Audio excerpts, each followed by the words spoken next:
I grew up in the Sonoran Desert in Tucson, Arizona. The social center of my childhood was an arroyo, a dry riverbed.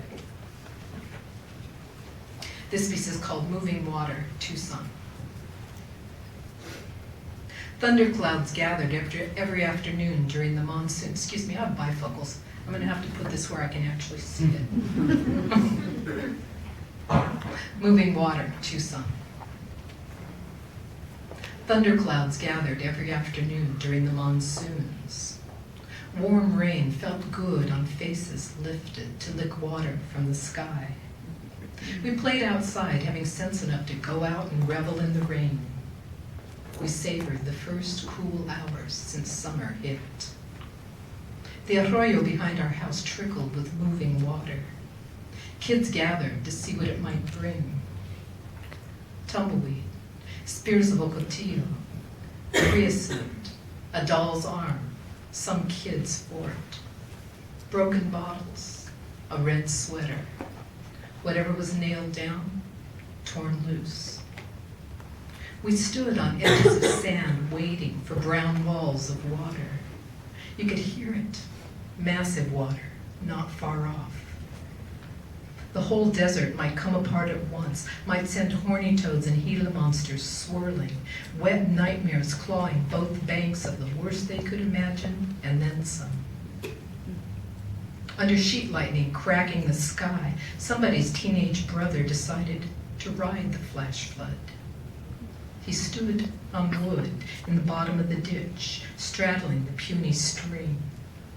"Get out! It's coming!" kids yelled. "Get out!" we yelled. The kid bent his knees, held out his arms. Lantern liquid that fast, water yanked our feet, stole our thongs, pulled in the edges of the arroyo, dragged whole trees, root wads and all, along battering rams, thrust downstream. Anything you left there, gone. Anything you meant to go back and get, history. Water so high you couldn't touch bottom, water so fast you couldn't get out of it, water so huge the earth couldn't take it, water. We couldn't step back. We had to be there, to see for ourselves. Water.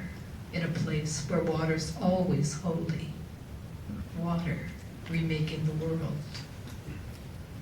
That kid on plywood, that kid waiting for the flood, he stood and water lifted him. He stood, his eyes not seeing us. For a moment, we all wanted to be him, to be part of something so wet, so fast, so powerful, so much bigger than ourselves. That kid rode the flash flood inside us, the flash flood outside us.